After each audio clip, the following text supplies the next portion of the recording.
Hi, and welcome to another episode of Dissidents and Dictators. I'm Elisha Maldonado, and sitting across from me, where he should be, is the recent birthday boy, Casey Michelle. How old are you?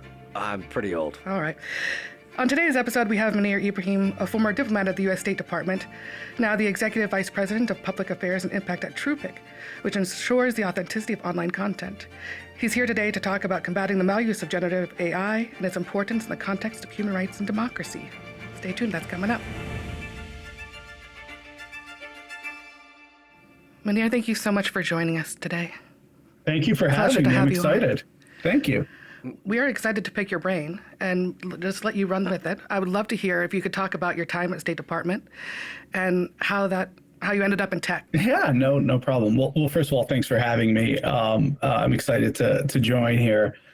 So I was a foreign service officer with the U.S. Department of State.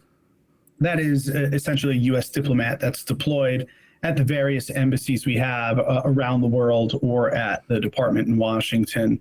For the better part of a decade, from about 2008-9 till 2017.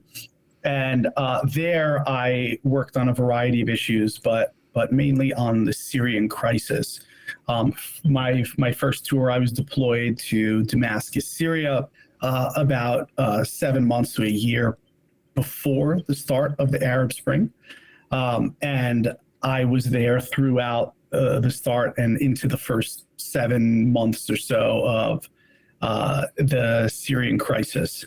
From there, I continued to work Syria from a variety of areas, including Washington, temporary assignments in Istanbul, other parts around the world, Doha, Cairo, and then most notably at the UN Security Council for almost 3.5 years, covering Syria and other countries at the heart of international debate on peace and security around the globe. Oftentimes people ask me like, well, how did you go from that, being a political officer, to working in tech?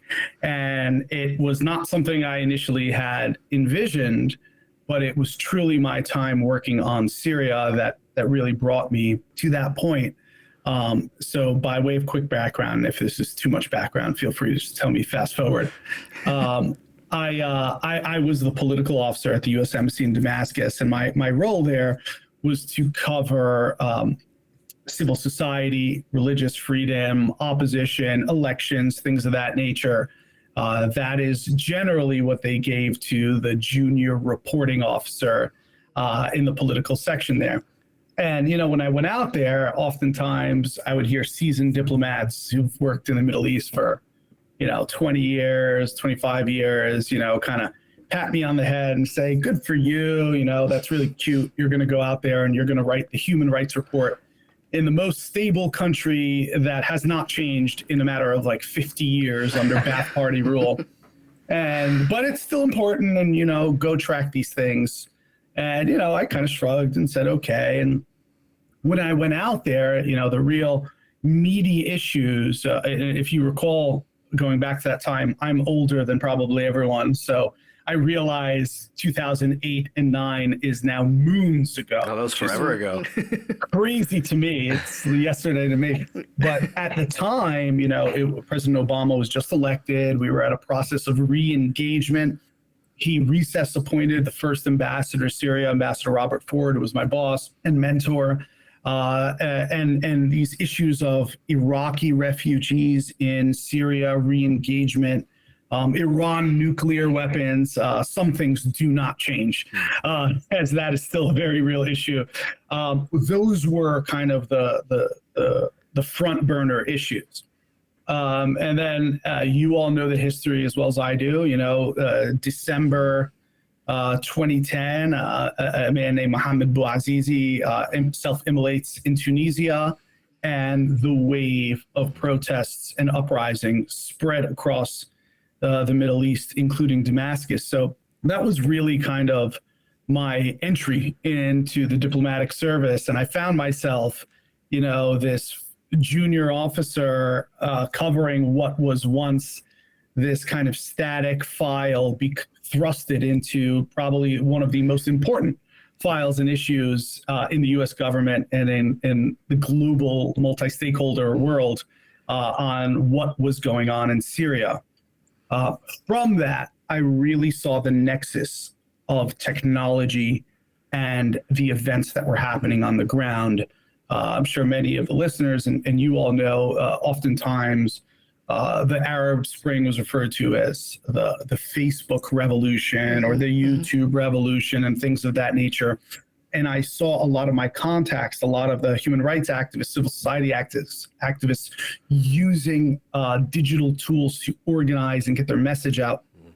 And from there, the nexus of global security and technology only grew in my mind. And that's eventually what led me into tech. So let's jump to the tech phase right now, because my sense is that a lot of folks, and again, we'll talk about AI, generative AI, the threats, the technologies, the authentication, so on and so forth in a few moments. But my sense is your colleagues, other leaders, other innovators in this space, in the kind of broader tech space in and of itself, that's the world that they are coming from, whether it's out in Silicon Valley or elsewhere. Whereas you are coming from an experience where you were front and center, you were face to face with not only dictatorship in and of itself, but just how brutal these regimes can and will be to cling to power. And again, the lengths that they will go to retain that power. And again, obviously also seeing the on the ground democratic pushback, again, those democratic revolutions themselves. I'm wondering, is that an atypical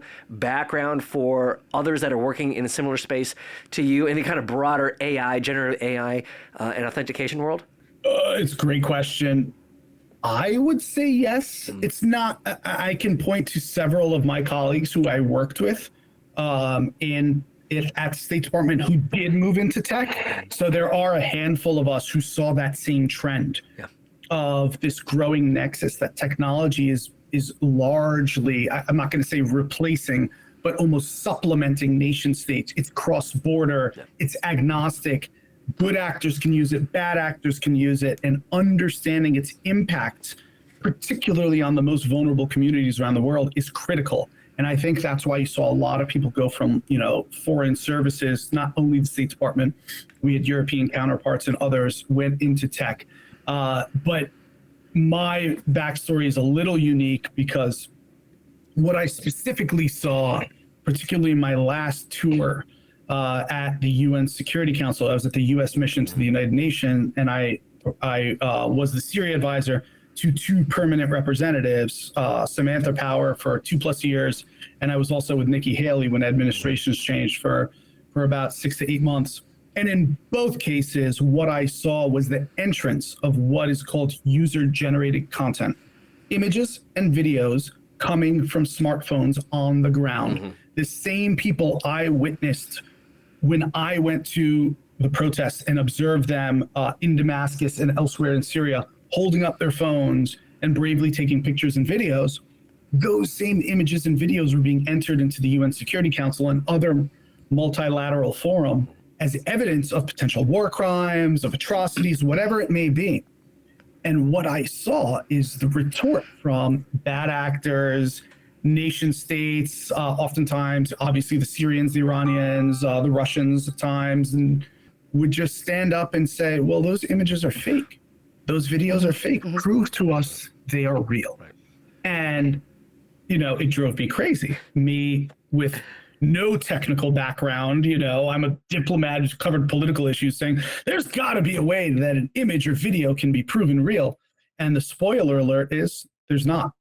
Mounir, can you describe to us what generative AI is? Generative AI is a system or a platform that generates digital content that is completely fabricated. It could be an image, an audio, a video, a text model like ChatGPT, or anything else. And it is done oftentimes in a text mode. So you would enter in a text prompt, say, give me cow jumping over the moon, and the generative adversarial network or the neural network that runs the platform will generate this image, this audio, this video in a matter of seconds. Mounir, this is going back to what we talked about earlier. Is your sense that the other folks that were working at state or elsewhere in Washington, well, in U.S. government who transitioned to tech. Is it similar to your story insofar as it was the experience of and the exposure to dictatorship that, expedited or encouraged their transition to tech? Or is it for some of them, it's like it was just a job opening and like, here we are? I'm assuming it's a mixed bag. Sure. I will say, though, fairly confidently, I'm sure everybody who works on every crisis. Yeah. It deeply affects them. Yeah, I thankfully have not worked on every crisis in the world, but the Syrian one was rough. And shit. For your first station too. I mean, and you were told it was going to be easy. And it deeply affected those who worked on it. Oh, I don't doubt that for a second. That feeling of helplessness. Everyone I know who was at the embassy with me, and even, by the way, folks who were in Washington who never stepped foot in Syria a day in their life but covered it every day, it affected them. It really did. And I would venture to guess, but there's no scientific backing, more so than other conflicts. Yeah. And sure. I think I can count at least 5 or 7 people who wanted to do something about it left government and for the longevity, for the intractability, for the brutality, and what separated that conflict from. I think all of those reasons, but there was this feeling of helplessness. Yeah. That no matter how much suffering you saw, no matter how many facts you could prove, it was like we were taking crazy pills, and no matter what we said could sway or change the balance on the ground. And maybe that's a humbling idea that a U.S. diplomat needs to recognize, that we can't influence every action on the ground, but at least in terms of diplomatic arena, what drove me nuts is how there were still doubters. Well, so let's still skeptics. This was the point you were making, right? I mean, I don't know about Syria necessarily, but the doubters, the skeptics, those dictatorial representatives. We want to get that response one more time. Yeah, right. Just about your experience in the UN Security Council, those representatives out of Russia, Iran, so on and so forth. Can you just make that point once more? Yeah. So what I often saw were brave individuals on the ground in Syria, and this is also true in other conflict zones, who took images and videos on their smartphones. It's known as user-generated content, UGC. Enter that information. They would smuggle it and risk their lives to get it out of the country so it could be entered into multilateral fora as a form of evidence, whether war crimes, atrocities, or even just ground truthing what was going on. And what we regularly saw, both of my perm reps, both Samantha Power and Nikki Haley, would bring those images into the Security Council and try to highlight whether it's the besiegement of Ghouta or chemical weapons attacks in Khan Sheikhoun or whatever it may be, showing evidence and ground truthing in Syria. And what we often saw were bad actors or countries that wanted to deny reality on the ground had a very simple retort and just say those images aren't real. Those images came from Iraq. ISIS is actually doing that. And, Anbar, and you're just saying it's from Syria. The inability to prove that an image or video was in fact authentic from a time, from a date, from a location, and has not changed, proved to be a major stumbling block and an asset for bad actors to undermine reality. This is a term known as the liar's dividend today. I did not realize it when it was, 2014, 15, and 16, when this was happening over and over and over again. But the effect was real. And generally the way it played out is, the P3, the US, the UK, France would enter in some sort of visual evidence and say, this is what's happening. And oftentimes, Russia, China, you can go see the veto records, but other countries, even domestically in the US, media outlets, detractors, critics would say, well, we don't know those images are real. So the Security Council would generally try to come together and achieve some level of consensus so they could speak in a unified voice, which in theory is great, but in practice, it opens the door for manipulation. And it would lead to, a member state saying, well, let's do an investigation. If there were chemical weapons used, and these images or videos are in fact accurate. And oftentimes the detractors would say, great idea, let's do an investigation. And you can guess how long an investigation with consensus in the UN Security Council takes. We're talking years. Yep. And after the first egregious use of chemical weapons in 2013 in Ghouta, there was a 2+ year investigation. And then when the investigation came out, the results came out and said, yes, chemical weapons were used. Amazingly, I believe it was the Russians who pushed for this, said, oh, but we don't know who used them. We need another investigation to figure out who used them. That's another 2+ years to figure out who used them. So before you know it, the inability to authenticate the visual evidence led and opened the door to the ability to stall international reactions. And look at our, this isn't just in government and multilateral, look at our lives. We live with 5-second attention spans. There's the next crisis, there's the next. Now, I don't want any listener to think, well, if we just had an authenticated image, you would have achieved consensus and the Russians said, oh, well, we won't veto. This is now an authentic. Obviously not. There's political agendas at stake. But what it does do is it takes away the liar's dividend, and it makes it harder to make that case that images or videos are being manipulated to try and sway a multilateral outcome. I was going to say, so this is obviously an impetus for you to, again, make that transition into tech itself. There is a need, there is an opening. And again, chronologically, we're talking 2014, 2015, 2016. It's funny because it kind of reminds me of the Russian social media campaigns at the time. Clear lack of authentication in terms of what's on Facebook, to lesser extents, Instagram and Twitter. Meanwhile, all of these, again, whether it's messaging, fabricated images at the time, can disseminate as widely as possible with no checks, no authentication whatsoever. Fast forward to late 2010s, early 2020s, you are now working in tech. And again, Mounir, the reason that we want to have you on today is, again, there's plenty of folks that are working in the broader tech space, plenty of folks, I'm sure, that are working in the broader authentication space. But what you have seen firsthand is how these dictatorships, how these authoritarians use these images or disown these images, whatever need they may have at the time for their own political agendas. You are front and center of that nexus between tech manipulation, certainly in this case, generative AI, which we'll talk about in a moment. And again, how that entrenches and expands dictatorships themselves. When did you actually see, because again, what you're talking about, the UN Security Council, is simply the denial of reality, the denial of photographic or video evidence. When did you see, and again, this is what a lot of folks have been talking about for plenty of reasons over the last year or so, artificial intelligence, generative artificial intelligence. What does that actually mean? And I guess even pulling back, when did you actually begin seeing those pieces of AI, the usage of AI, especially by the dictatorial regimes and their proxies, really begin expanding? Yeah, great question. So my entire time in government, at least to my knowledge, this wasn't AI.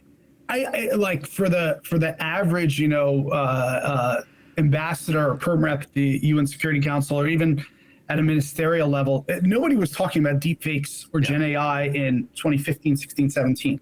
That was deep research in the hallways of Google and MIT, and that was highly academic at the time. We were talking about what's known as cheapfakes, right? The ability to take an image, throw it in a Photoshop, change things around, or take a real image and adjust the date, time, and location, which you can do directly from your iPhone, by the way. Wow. That is a form of image deception, okay? So by the time, what prompted me to leave kind of government and go into tech is really the cheapfake problem.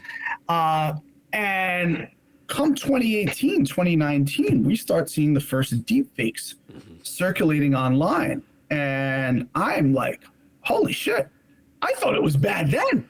What are we going to do now? Sorry, I cursed. I don't know. No, you can curse as much as you want. Just for listeners' sake, deepfake, how do we define a deepfake? Deepfake, yeah. So a deepfake is largely described as a completely fabricated piece of digital content that is made from an AI, artificial intelligence platform. Generally, we're talking about what's known as generative adversarial networks. These are neural networks. Think of it as two computers. One is creating fake images, and the other one is detecting fake images. And it's telling the creation system how it detected it. And then the creation system just makes another one based on that intelligence. That is the artificial intelligence. One computer saying, hey, you messed up the ear. and then the next picture they're going to fix that in. That and is then so the computer creepy. says- so they pit each other, they pit the networks against each other, and they are producing millions and millions of images and getting better and better and better and better over time. There are other forums like Stable Diffusion, networks as well, but it's generally the same concept that you get better over time in creating hyper realistic imagery. One other piece I would note is this is non-linear. So in 2018, 2019, they were pretty janky. The eyes wouldn't blink. By 2020, 2021, they were getting really good. Nowadays, I mean, they are virtually undetectable. Well, to the human eye, if you see a clip of you or I or whomever it might be, you would not be able to tell that is a deep fake. And we're talking video, we're talking audio. I mean, God knows photographs in and of itself. Mounir, I should have asked this at the outset. Now, obviously, you're calling us remote. You're not in with us in the studio today.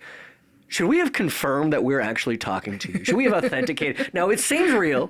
You seem great, and you seem like we're actually talking. Should we have done that with you? Are we okay to not do that right now? It's funny. I am real. This is me. But I guess a Which is what an AI. Yeah. We need 5 passwords. Look, man, we're heading into a future where, especially of what we call decisions of consequence. Obviously it would be horrible if I was fake and I was defrauding you, but it's not putting people in jeopardy. It's not bankrupting a company So this is generally a lower risk interaction. Right. Yeah. But of decisions of consequence, we're going to enter into a world where you're going to need to see some verification that this isn't an authentic visual representation of the person or organization you're speaking to. I was going to say, we could put this in the show notes. I'm reminded of a story. It was a few months ago out of Hong Kong, where it was a financier who thought he was on the call. I believe it was with his board, and they said they needed him to transfer $25 million, whatever it was. And he said, okay, that all sounds fine. Turns out he was just being scammed the entire time. I'm sure this is just one story of many that we know about. That's where we're going, more of, right? It is increasing rapidly, and there are so many facets to pull on that. One point I would like to make: obviously, this podcast, you're thinking about nation-state actors, particularly dictators, and how they leverage their regimes and the apparati to really crush dissent or democratic uprisings, etc. And that's all true.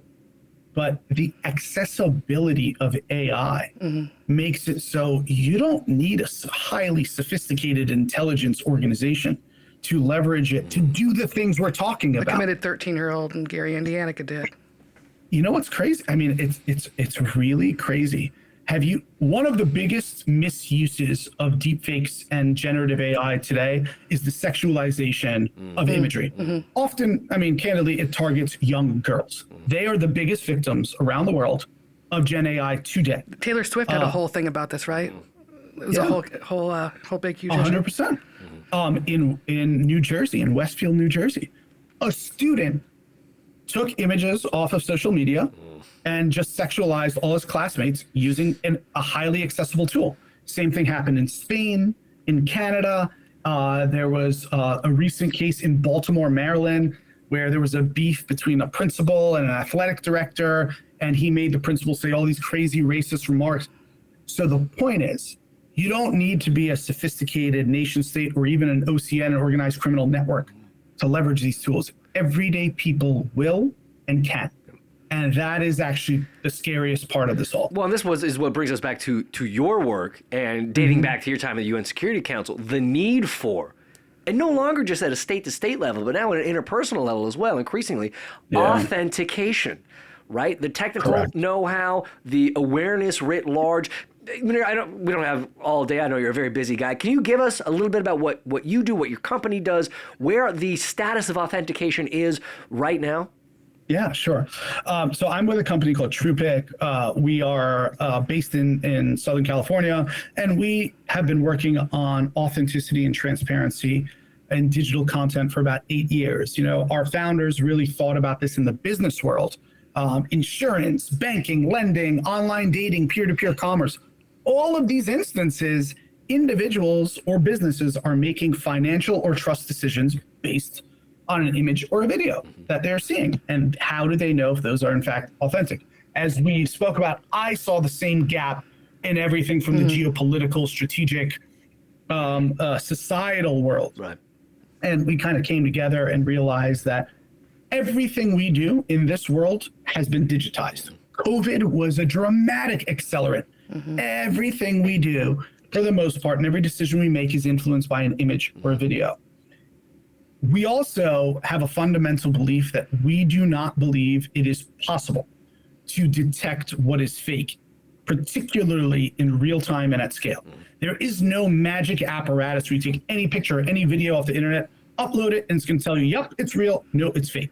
There's a variety of reasons why, but largely that generative adversarial cat and mouse game. Once you figure out how to detect it, AI is going to figure out how to beat it. It is designed as such, but also the cheap fake reason. Let's say it's a real picture and I just changed the date and time location, and this protest didn't happen in Baghdad, it actually happened in Paris.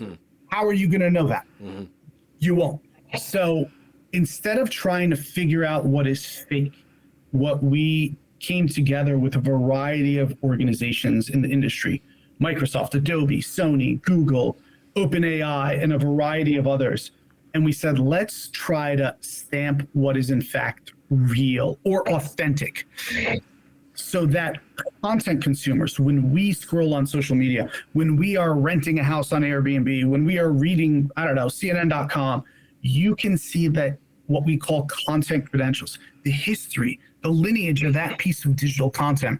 And you can determine if it is in fact an authentic or a synthetic piece of content. And the goal behind this is transparency. Not to tell you trust it or don't trust it. It's so you know, hey, this image was actually made on OpenAI system. It was cropped, edited here, and this is what the original looked like. This is what it looks like today. You make your own decisions. Same is true with an authentic photo. This image was captured with a TruePic camera, was captured with a Leica camera on this date, this location. It was put into Photoshop, edited this way and this way. You make your own decision. And it's kind of like a chain of custody for digital content. The good news is we helped build an open standards body. It's known as the C2PA, the Coalition for Content Provenance and Authenticity. We've seen it grow in prominence. Major companies have joined and begun implementing, the latest of which TikTok, OpenAI, Google, all joined and will begin implementing this in their platforms. And we see this as a future for digital content, much like today, I would hope we would not go to a website and enter in certainly credit card or personal information if it doesn't have the padlock in the upper left-hand corner. That is an open standard known as SSL encryption. You can still go to a non-SSL encrypted website, but usually Google Chrome's going to say, hey, just so you know, that's not an encrypted website. You can do whatever you want with it, but just so you know. And I do believe that's a world we're going into. It is not a panacea. It is not going to stop bad actors from using Gen AI, but it can empower transparent actors to begin differentiating themselves and adding in that transparency to digital content. Well, right, as you mentioned earlier, there is no one tool. There is no silver bullet, the thumbs up, thumbs down, yes or no answer that we can get and just move on with our lives. It is a process. Part of it is not only the tech side, but again, just awareness in general, best practices. I mean, of course, we're all still learning this on our own end. I wanted, Mounir, while we still have you for a few more minutes, I wanted to bring things back to the dictatorial side of things, again, given that you saw this front and center. And, your company, TruePic, of course, it sounds like it began looking at just kind of domestic, maybe even commercial relations, certainly the need for authentication there, but bringing it back to the, again, the front lines of the fight between democracy and dictatorship. I have absolutely no doubt, again, that the dictatorships themselves are not only aware of these tools, these malign actors are aware, but are also sharing best, or maybe I suppose worst practices with one another. And I was going to say, it's funny because You were talking about earlier the Russias, the Chinas, the Irans of the world. We had a colleague who just came in right before we began recording talking about a recent news story that went up just today out of Bolivia, where the former autocratic leader, Evo Morales, was recently found out to have, I don't know if he personally or at least his regime, to have used generative AI to fake an audio recording from the American ambassador down there, again, slandering Evo's regime and, whatever it needed to be to prop up Evo's autocratic government itself down in Bolivia. Are there any examples that come to your mind of these regimes using these tools for their own benefit that I think a lot of folks may not be aware of? Are there any examples that are top of mind for you? It's interesting. I recently wrote an article in Fast Company literally describing this challenge, while oftentimes we are hearing the zeitgeist freak out about, the Biden deepfake, the Trump deepfake, it's going to sway a major election. It's a concern. Don't get me wrong. We should not overlook that. I am most concerned about what you just described. Mm-hmm. What about countries and local communities that may not have the same resilience? Whoever it is, some Western major political figure has an entire army of press corps that follow them everywhere. And it's easier to debunk those things. What happens if it's a local religious leader in a sectarian, highly sectarian tension? If, the Sunni Shia fault line, a Hindu Muslim or a Christian Muslim fault line, or a political fault line somewhere in the world where you are deep faking the audio of the charge at the U.S. Embassy in Bolivia. That is a hard thing to debunk, and it could have massive ripple effects. So as I was writing this article and really highlighting this, I looked for examples. There are a few. One of which is we saw a local community in, I believe it is in Pakistan, that is using Gen AI to really amplify these kind of apocalyptic messages of their own, who they believe is a religious leader of some prophetic manner, and it really gained a lot of prominence. But that was something that two researchers, Bilba Chandra and Danny Siegel, identified. But other than that, it was hard to find this local weaponization, particularly in vulnerable communities. And I fear it's not because it's not happening. It's because it's not being detected. Mm-hmm. And that goes back to the challenges of detection. I can highlight a lot on a higher level. I mentioned all the schools in which young girls are being sexualized in imagery. Those are obviously being found out quite quickly. Also here in the U.S., the same Columbia researcher, Danny Siegel, highlighted bad actors on 4chan are using Gen AI tools to deepfake local parole board hearings in little counties in Louisiana. What? They're deepfaking the judge into saying things he's not saying, the prosecutor, the defendants. This is all a harbinger of what's to come. Yeah. Bad actors finding local communities and totally manipulating what they say or do. It is so much harder to debunk. Yeah. I mean, it's just utterly terrifying off the top, but then to imagine how deep it can go, and as you say, how hard it will be to get to the truth at all. And it makes you really skeptical of just about everything that you're saying. Can you trust your own two eyes? Well, I was going to say the good news before we end on too depressing of a topic. Again, folks, Mounir, it's folks like you and your colleagues that are on the front lines of this that are finally putting together the tools, and again, these kind of broader awareness campaigns of the need for and the resources surrounding authentication itself. Again, if you cycle back 10 years ago, even before generative AI, those tools were not there. The need for it was, I mean, it was very clear to those of you in the actual room, but the actual resources in terms of circumventing those, as you call them, the liars and their dividends, was not there. So I wanted to end maybe on a more optimistic, an unexpectedly optimistic note. And then how can folks follow your work, TruePic's work, and maybe even just kind of be more aware themselves of how they are going about their day operating in this information ecosystem as increasingly cluttered as it is with things like generative AI? Thank you. On a more optimistic note, I will say this. There is a heightened awareness about this, and I think that is important. ultimately, it's not even our tools or the coalition which we're part of that's going to solve this. It's on people to kick in media literacy skills. That is, at the end of the day, most important. If you see something that's highly provocative, doesn't smell right, doesn't sound right, take a minute before you react and freak out and fact check it. That is the best advice I can give anyone. Do not simply blindly trust an image or a video just because you saw it online. I know that sounds obvious, but a lot of the world does that. Sure. And in terms of following what it is, this ecosystem of transparency and authenticity and digital content provenances, you can obviously go to our website. We have a newsletter called trustedfuture.com or Trusted Future, and you can Google it, say TruePic Trusted Future, and we really do highlight all the latest trends around digital content provenance. You can go to contentcredentials.org, which is the C2PA's site, and it has all the latest information. And you will see this deployed on platforms. Like I mentioned, in the near future, learn more about it, engage on it, ask questions. And I think you will see it in increasing prominence in the coming months. Mounir Ibrahim, thank you so much for joining us today, and thank you for giving us stuff to stay awake at night, staring at the ceiling and wondering, boy, oh boy, what does the future hold? All right. I appreciate it. Take care. Thank you so much.